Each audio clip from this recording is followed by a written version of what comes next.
आप लोग समझते क्या थे कि हम निकलेंगे नहीं आपकी तरफ? ये देख लीजिए, ठीक है ना? अब ये गाड़ी लेके हम यहाँ से निकल रहे हैं।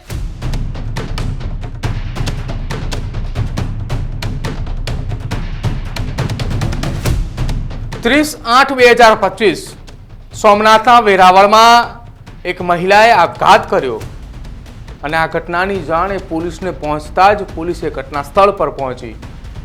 પ્રાથમિક દ્રષ્ટિએ પોલીસને કંઈ શંકા ન ગઈ અને અચાનક એ આપઘાત કરેલી એ મહિલાનો મોબાઈલ ફોન એ પોલીસ અને પરિવારને એ ઘટનાની અંદર જોતા જ એ ચોંકી ઉઠ્યા.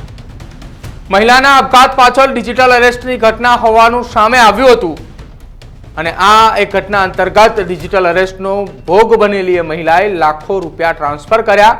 તેમ છતાંય વધુ રૂપિયાની માંગણી કરવામાં આવતી હતી અને આ કેસની અંદર મહિલાના મોબાઈલની અંદરથી કેટલાક એવા પણ વિડીયો સામે આવ્યા કે જે તમારે પણ જોવા જરૂરી છે કે જો તમારી સાથે આ પ્રકારની ઘટના બને છે તો સૌથી પહેલા તમારે શું કરવું જોઈએ.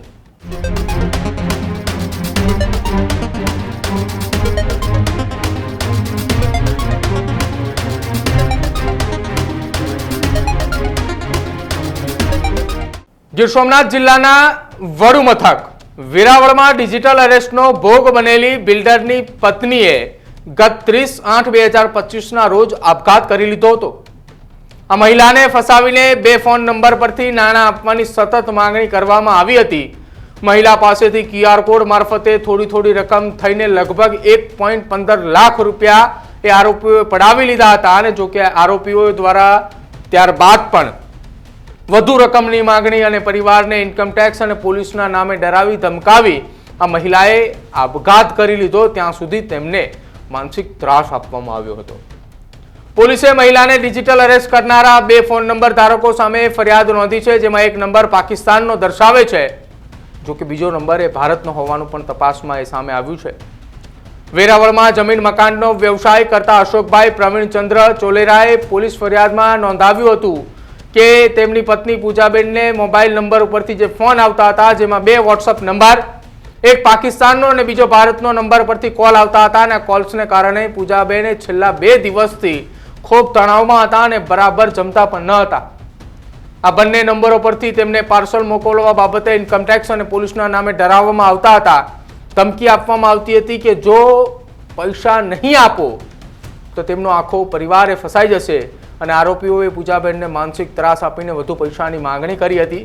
2 દિવસ અલગ સમયે તેમના પાસેથી QR કોડ મારફતે UPI આઈડીમાં કુલ 1,15,000 ટ્રાન્સફર કરાવ્યા અને આટલા પૈસા લીધા પછી પણ આરોપીઓએ વધુ પૈસાની લાંચ એ વધુ પૈસાઓની માંગણી એ સતત ચાલુ હતી અને હેરાન પરેશાન કરતા હતા. આ સતત માનસિક ત્રાસથી કંટાળીને પૂજાબેને 30 તારીખના રોજ ઘરમાં એકલા હતા ત્યારે અનાજમાં નાખવાની સેલ્ફોસની ગોળી ખાઈ તેમનું પોતાનું જીવન ટૂંકાવ્યું હતું. જો કે આ આખી ઘટના મામલે પોલીસે મોબાઈલ ફોનના આધારે તપાસની શરૂઆત કરતા પોલીસ પણ ચોંકી ઉઠી હતી. સાંભળો ગીર સોમનાથ જિલ્લાની પોલીસની ટીમે આ કેસની તપાસમાં પ્રાથમિક દ્રષ્ટિએ શું સામે આવ્યું અને કયા પ્રકારની તપાસ હવે આગામી દિવસોમાં તેઓ ચલાવવાના છે. વેરાવળ સિટી પોલીસ સ્ટેશન ખાતે ગઈ તારીખ 5/9/2025 રોજ અશોકભાઈ પ્રવીણચંદ્ર ચોલેરા નામની વ્યક્તિએ એક ફરિયાદ દાખલ કરાવી છે. તે ફરિયાદ બીએનએસની કલમ તેમજ IT એક્ટ મુજબ દાખલ કરવામાં આવી છે. આ ફરિયાદની વિગત એવી છે કે આ જે ફરિયાદી છે તેમના પત્ની પૂજાબેનને તેઓના વોટ્સઅપ મોબાઈલ પર આરોપીઓના સતત કોલ આવતા હતા. તેઓ પાર્સલ મોકલ્યું છે અને એ પાર્સલ અનુસંધાને તેમને ઇન્કમટેક્સ અને પોલીસના નામનો ડર બતાવી અને ગમે તે રીતે તેઓ હેરાન પરેશાન કરતા હતા અને એમની પાસે પૈસાની માંગણી કરતા હતા. એ બાબતથી એમણે ત્રાસ સહન ન થતા પોતે અચાનક જ એમણે ઝેરી ટીકડા ખાઈ અને પોતાના જીવનનો અંત આણ્યો છે. તે બાબતે પોલીસે ફરિયાદ દાખલ કરી છે અને હાલ આ ફરિયાદ બાબતે આરોપીઓની તપાસ ચાલુ છે.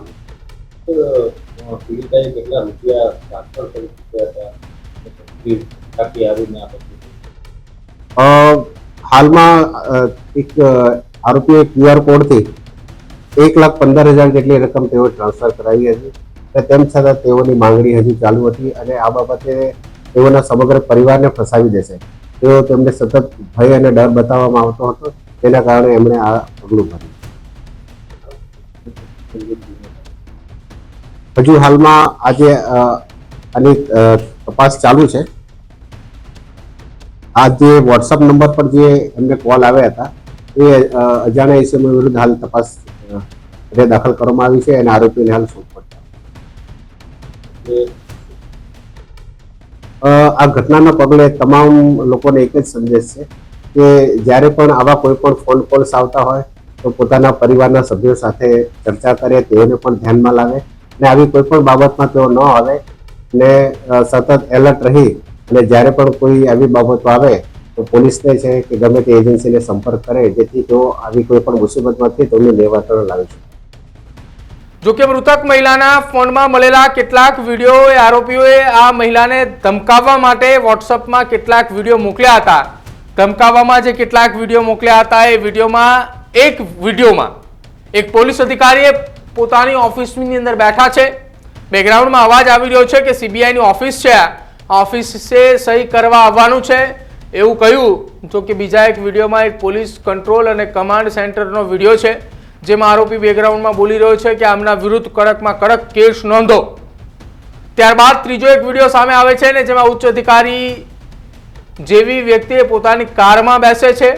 આરોપીએ બેકગ્રાઉન્ડમાં એવું બોલે છે કે તમે તમારા ઘરે આવીએ છીએ એટલે તમે ઘરની બહાર પણ ન નીકળતા, ક્યાંય જતા પણ નહીં. આ ટીમ તમારા ઘરે આવવા માટે રવાના થઈ ચૂકી છે. તમને એવું લાગતું હશે કે અમે નહીં આવીએ, પરંતુ અમે અહીંથી નીકળી રહ્યા છીએ અને બધાને ઘરની બહાર કાઢીને મારીશું. આ પ્રકારની વાત એ વિડીયોની અંદર થઈ રહી હતી. આ તમામ વિડીયો જોતા એવું સ્પષ્ટ લાગી રહ્યું છે કે આરોપીઓ વિવિધ પોલીસ અધિકારીઓના વિડીયો એ ડિજિટલ માધ્યમથી એ મેળવી અને ડિજિટલ અરેસ્ટની ધમકી આપવા માટે ઉપયોગમાં લીધા છે. આ મહિલાના આપઘાત બાદ પરિવારના સભ્યો સ્તબ્ધ થયા હતા. જો કે ત્યારબાદ આપઘાતનું કારણ જાણવા તપાસની શરૂઆત કરવામાં આવી છે, જેમાં મહિલાનો ફોન ચેક કરી આ ડિજિટલ અરેસ્ટ અને સાયબર ફ્રોડ સામે આવ્યું હતું. આ બનાવની જાણ એ મહિલાના પતિને થતા અશોકભાઈએ તરત જ સાયબર હેલ્પલાઇન નંબર પર ફોન પણ કર્યો હતો. સોમનાથ પોલીસને પણ જાણ કરી હતી. જો કે આખી આ ઘટના મામલે જે બે મોબાઈલ ફોન ઉપરથી ધમકી આવતી હતી, રૂપિયાની માંગણી કરવામાં આવતી હતી, એ બંનેની સામે કાયદાકીય કાર્યવાહી હાથ ધરવામાં આવી છે. ત્યારે હવે જોવાનું રહેશે આગામી સમયમાં સોમનાથ પોલીસની તપાસ કઈ દિશામાં જાય છે અને આ આરોપીઓને ક્યાંથી ઉઠાવવામાં આવે છે તે પણ.